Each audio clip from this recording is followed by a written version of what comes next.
इस वक्त दुख की घड़ी में जब हर कोई इस समय दुखी है, परेशान है, हर कोई इस समय चाहता है कि कुछ भी करके जल्दी से जल्दी राहत और आराम मिल सके, उसमें मेरा क्या योगदान हो सकता है, हर भारतीय इस समय ये जानना चाहता है। ऐसे में वो लोग जिनको हम अपना लीडर बना के चुन के लेके आए हैं, अगर वो आपदा में अवसर तलाशने का ऐसी नीच कर्म करें तो सच में मुझे लगता है ये निंदनीय है। आदरणीय प्रधानमंत्री मोदी जी पहले ही स्पष्ट कह चुके हैं, किसी दोषी को बख्शा नहीं जाएगा। आदरणीय रेलवे मिनिस्टर अश्विनी वैष्णव जी उस दिन से लेके आज तक वहीं पे हैं और लगातार अपना पूरा समय वहाँ पे दे रहे हैं।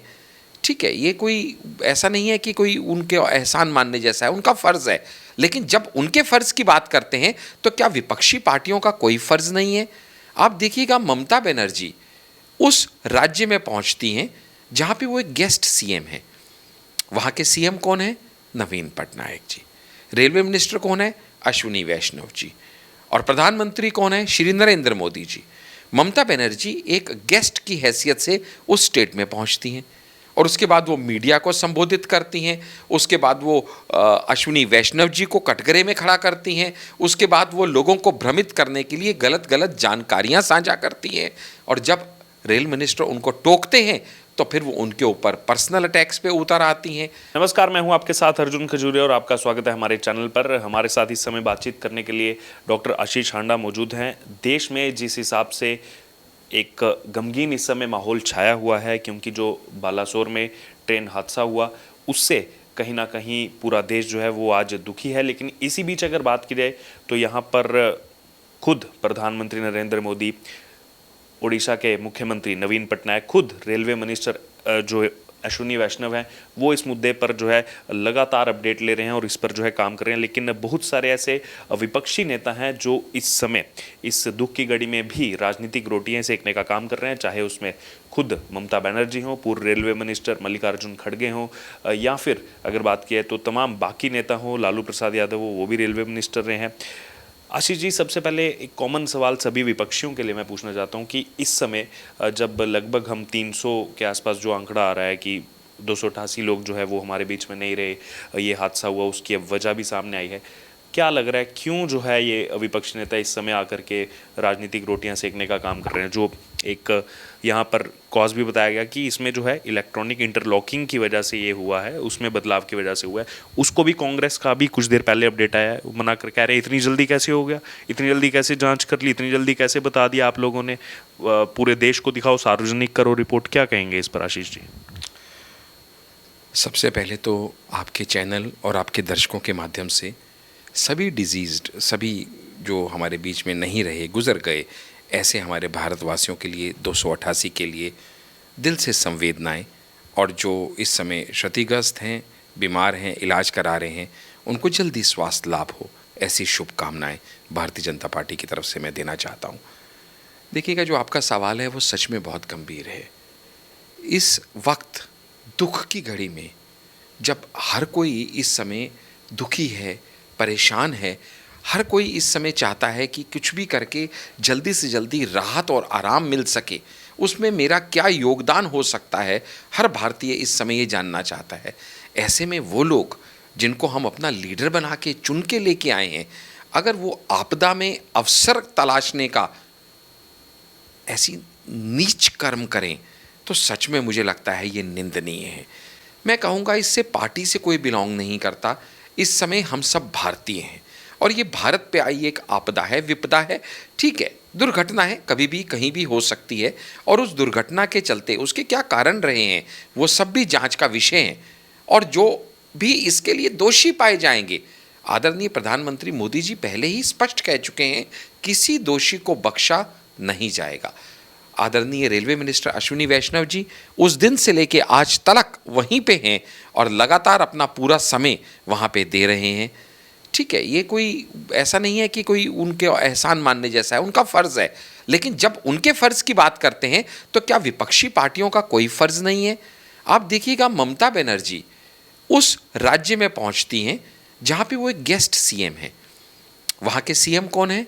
नवीन पटनायक जी। रेलवे मिनिस्टर कौन है? अश्विनी वैष्णव जी। और प्रधानमंत्री कौन है? श्री नरेंद्र मोदी जी। ममता बनर्जी एक गेस्ट की हैसियत से उस स्टेट में पहुंचती हैं और उसके बाद वो मीडिया को संबोधित करती हैं।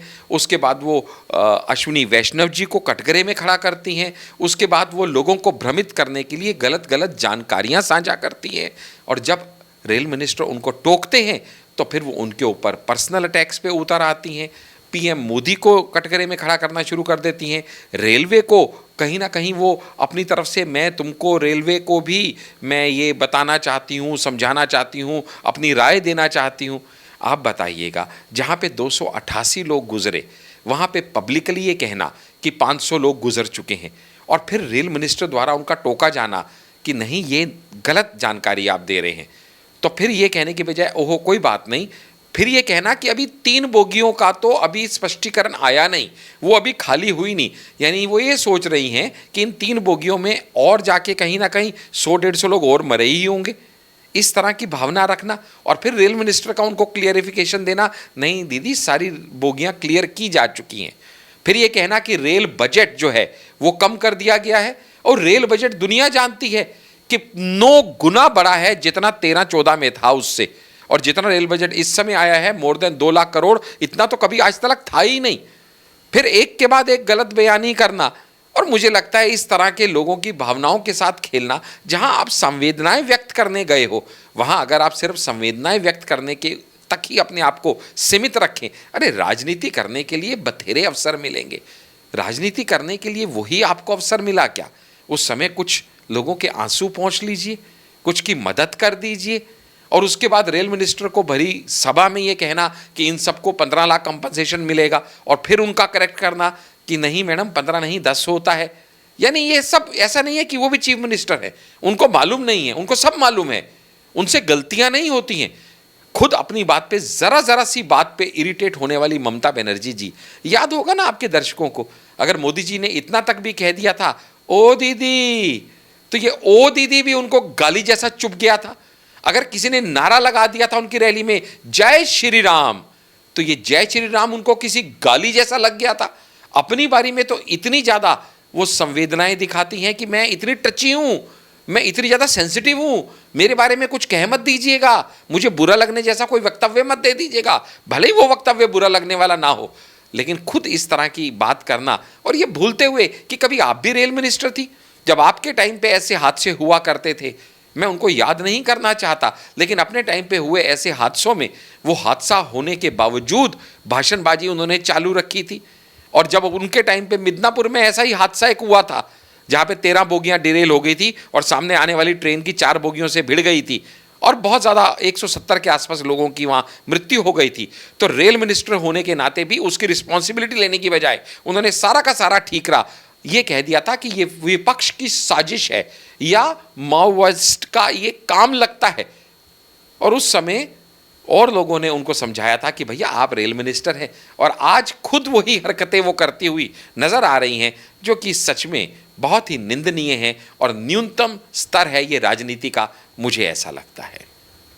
आशीष जी, अगर बात की जाए ना ही केवल ममता बनर्जी की, बल्कि जो लालू प्रसाद यादव हैं, मल्लिकार्जुन खड़गे हैं, वो एक ही जैसी स्टेटमेंट दे रहे हैं। दोनों पीएम मोदी पर हमला कर रहे हैं। दोनों की स्टेटमेंट एक जैसी है कि आखिरकार ये हरी झंडी कौन दिखाता है ट्रेनों को।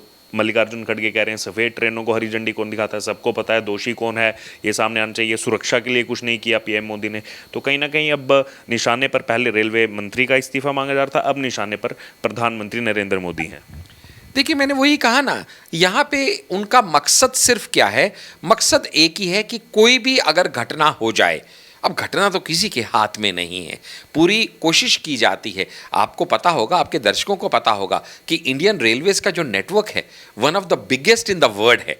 इतने बड़े नेटवर्क को मेंटेन करना, इतना ज़्यादा बजट उसके लिए एलोकेट करना और उसके बाद उसको सफलतापूर्वक चलाना, इतनी सारी उपलब्धियां लेके आना, बुलेट ट्रेन की ही निशानी पे चलते हुए वंदे भारत ट्रेनों का यहाँ पे वो लोकार्पण करना, और उस दिन भी वंदे भारत ट्रेन का लोकार्पण था गोवा में, जिसको स्थगित करके पीएम मोदी इमीडिएटली वहाँ पहुँचे थे।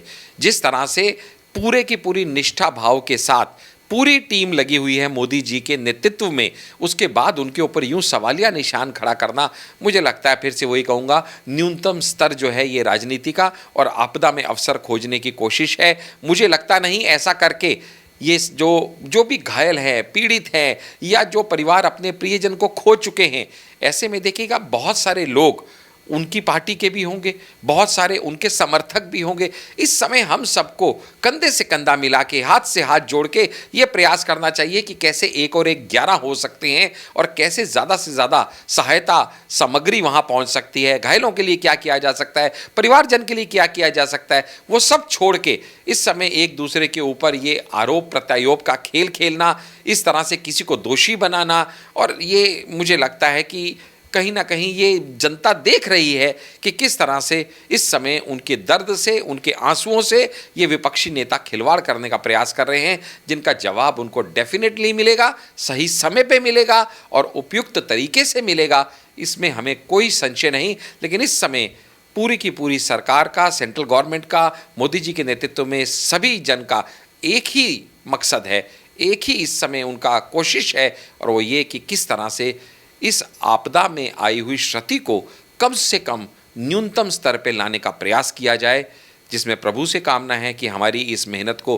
रंग दे, और बाकी सभी से प्रार्थना है कि कृपा ये ओछी राजनीति छोड़ के सबके साथ जुड़ के, सबका साथ सबका विकास की धुनी पे ही सबके साथ एक दूसरे की मदद करके इस समय एक सच्चे भारतीय होने का फर्ज निभाएं। तो ये आपने सुना, हमारे साथ है डॉक्टर आशीष हांडा, जिन्होंने अपनी पूरी बात रखी कि जो ये इतना बड़ा रेल हादसा हुआ, इस समय जो दुख की घड़ी है, इसमें कम से कम आंसू पोंछने का काम पक्ष विपक्ष दोनों को करना चाहिए। लेकिन जिस हिसाब से कुछ नेता विपक्ष के, चाहे खड़गे, मल्लिकार्जुन खड़गे हों या फिर लालू प्रसाद यादव हों और उनके साथ तमाम ऐसे विपक्षी नेता, वो कहीं ना कहीं इस समय ये जो इतनी बड़ी आपदा आई है, इसमें अवसर अपनी राजनीति के लिए तलाश रहे हैं।